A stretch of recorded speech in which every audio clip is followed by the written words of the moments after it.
Hello everyone. In the previous lectures, we have learned about artificial intelligence, machine learning, ingredients of machine learning, namely tasks, models and features, and the classification of machine learning tasks. We have also discussed about the classification of machine learning models, namely geometric models, probabilistic models and logical models. In this lecture, we are going to discuss about a geometric model called K-means clustering, and we are also going to discuss about the probabilistic models. Myself is Dr. GNVG Sirisha, working as Assistant Professor in the Department of Computer Science and Engineering in SRKR Engineering College, Bhimavaram. The objectives of today's lecture are to understand the working of K-means clustering algorithm, understand the concepts of probability theory like prior probability, posterior probability, prior odds, posterior odds, likelihood function, etc. To also know the working principle of naive Bayesian classification algorithm. K-means clustering algorithm. K-means clustering is used to partition or group the unlabeled dataset into K clusters. In the first iteration, the K-means clustering algorithm randomly places the data objects into K clusters. It calculates the means of each cluster and reassigns each point to the nearest cluster mean. And the above two steps are repeated. That is, calculating the cluster means and reassigning points to the clusters until no change occurs. This clustering algorithm, which is called K-means, is widely used to solve a range of clustering tasks. Strategies for initial guess. At the first iteration, we can either partition the dataset randomly into K clusters, or we can randomly choose K data objects as the means of the K clusters. The fact that these initial clusters or cluster centers will bear little resemblance to the actual data is not a problem, as this will quickly be rectified by the algorithm for a number of iterations. Here we can see an example for K-means clustering algorithm. Here the given data are to be clustered into two clusters. So K value is 2. So in the first iteration, we randomly chose this red triangle and yellow triangle as the means for both the clusters. Every other data point is placed in that particular cluster whose cluster center is closest to them. So you can see all these red circles are placed in the cluster where red triangle is the centroid, and all the yellow circles are placed in that cluster which has the yellow triangle as the centroid. After placing the objects in the clusters, we recalculate the mean. So the new mean is the red triangle that is here for the first cluster, and the second new mean is the yellow triangle that is present here for the second cluster.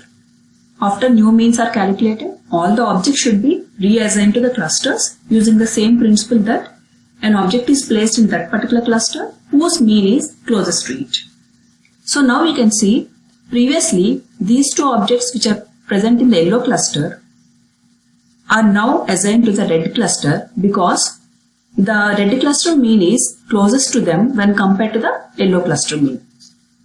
So after the objects are reassigned in that way, we have to recalculate the means again. When you calculate the mean, now the new mean of the red cluster is here and the new mean of the yellow cluster is here. After the means are calculated, again the objects are to be reassigned to the clusters. When the objects are reassigned to the clusters, you can see that an object, this particular object which is in the yellow cluster previously is now assigned to the red cluster, and this particular object which is present in the red cluster previously is assigned to the yellow cluster because yellow cluster's centroid is closer to it when compared to the red cluster centroid. So this process continues until in two consecutive iterations the means do not change. You can see in these two consecutive iterations the means are same for both the clusters, and and they did not change when compared to the previous iteration. So, when we want to summarize the geometric models, all these geometric models make use of the notions like lines, planes, distances, rotations, and translations. Probabilistic models. Probabilistic models are based on the probability theory and they make use of the prior probability, posterior probability, likelihood function, etc. An example for probabilistic model is naive Bayes classifier.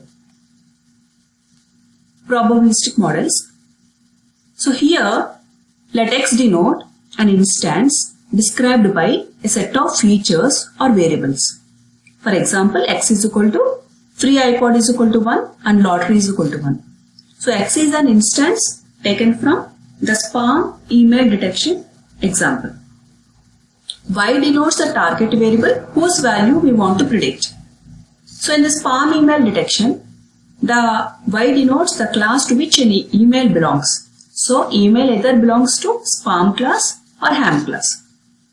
So the key question is how to use machine learning to model the relationship between X and Y. So as we have already discussed, X is an instance and Y is a class. So we have to find out what is the probability of a class given an instance. So here X represents an email containing the words free iPod and lottery. Y is whether it is spam or not. So this is written as P of Y given free iPod, lottery.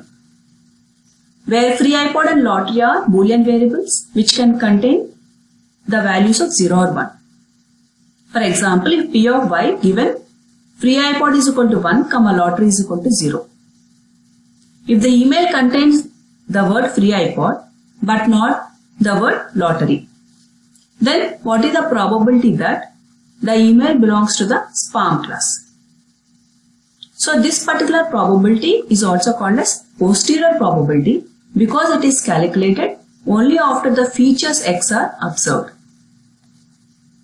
Here are some examples for posterior probability for different combinations of free iPod and lottery. So free iPod and lottery can have a values of 00, 01, 10 and 11. So what is the probability of spam class for this combination? Similarly, what is the probability of ham class for this combination of free iPod and lottery? In that way, we have a table here. So how to calculate these posterior probabilities if some data is missing? For example, suppose in an email I have found the word lottery, but I am not sure whether the word free iPod is present or not. Then how to find out the posterior probability?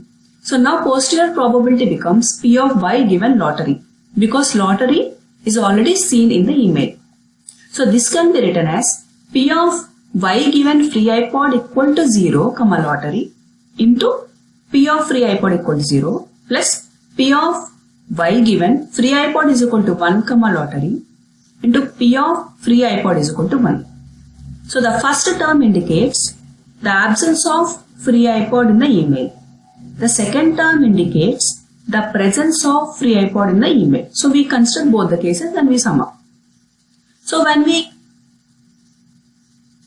take or suppose that 1 in every 10 emails contain the word free iPod, then probability of free iPod is equal to 1 becomes 0.10, that is 1 by 10, and probability of free iPod equal to 0 becomes 9 by 10, that is 0.9.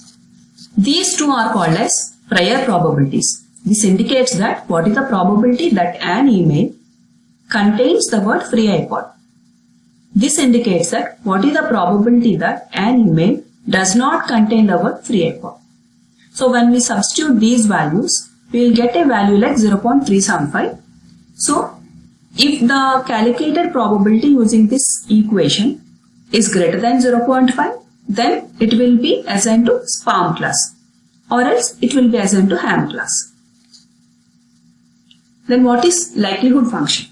We have seen that P of Y given X is called posterior probability, whereas P of X given Y is called as likelihood function. It is the probability of occurrence of an event conditioned on Y. So suppose I know that a particular email is a spam email, then what is the probability that the words free iPod and lottery will appear in the email? That is called likelihood function. Bayes rule. Bayes rule is given by P of y given x is equal to P of x given y into P of y by P of x. Here we know that this term is called as posterior probability. P of x given y is called likelihood function, whereas P of y and P of x are called prior probabilities. What is P of y? P of y is the prior probability. It tells how likely each class is before I observed the data x. P of x is the probability of the data which is independent of y, and in most cases we ignore P of x. So how do we make use of this Bayes rule for class prediction? We can make use of Bayes rule for class prediction as follows. So for a new instance that has to be classified, for whichever class the posterior probability is highest, that class will be assigned to the new instance. So that is done by using a rule called as maximum a posteriori decision rule, which is given as y map is equal to R max P of y given x. Whereas P of y given x, we already know the formula is P of x given y into P of y by P of x. Because P of x is ignored in almost all cases, this can be simplified as R max y P of x given y into P of y. Means for whichever class y, this particular equation becomes or will have a highest value, that class will be assigned to the new instance. If we assume that every class appears more or less equally, or if we assume uniform prior distribution for all the classes, then this particular equation can be further simplified as yml is equal to R max y P of x given y. This rule is called maximum likelihood decision rule. So here we are ignoring or assuming that all the classes appear more or less with the same frequency in the data, called uniform prior distribution. Posterior odds. Posterior odd is nothing but the ratio of P of y is equal to spam given x by P of y is equal to ham given x. So this ratio is called posterior odd. This posterior odd can be written as the product of the likelihood ratio and prior odd. What is prior odd? It is the ratio of P of y is equal to spam by P of y is equal to ham. What is likelihood ratio? It's nothing but P of x given y is equal to spam by P of x given y is equal to ham. And Naive Bayesian classifier. Naive Bayesian classifier is based on an assumption that appearance of one word like a free iPod in an email does not tell you anything about the appearance of some other word like lottery in the same email. So the occurrence or appearance of both these words are independent of one another. This is called class conditional independence. So Naive Bayesian classifier works on class conditional independence. So in such case, what we can do is P of x given y or P of x given y is equal to spam, something like this, can be calculated as product of, if you take P of free iPod comma lottery given y, this can be calculated as a product of P of free iPod given y into P of lottery given y. This is called product of marginal likelihoods. And this is based on which is also called as naive. And hence we got the name Naive Bayesian classifier. So in this lecture, we have learnt about a distance-based clustering algorithm called K-means. We have learnt about the basics of probability theory, and we have also seen the working of Bayesian classifier. So in the next lecture, we are going to discuss about the next type of models called logical models. Thank you.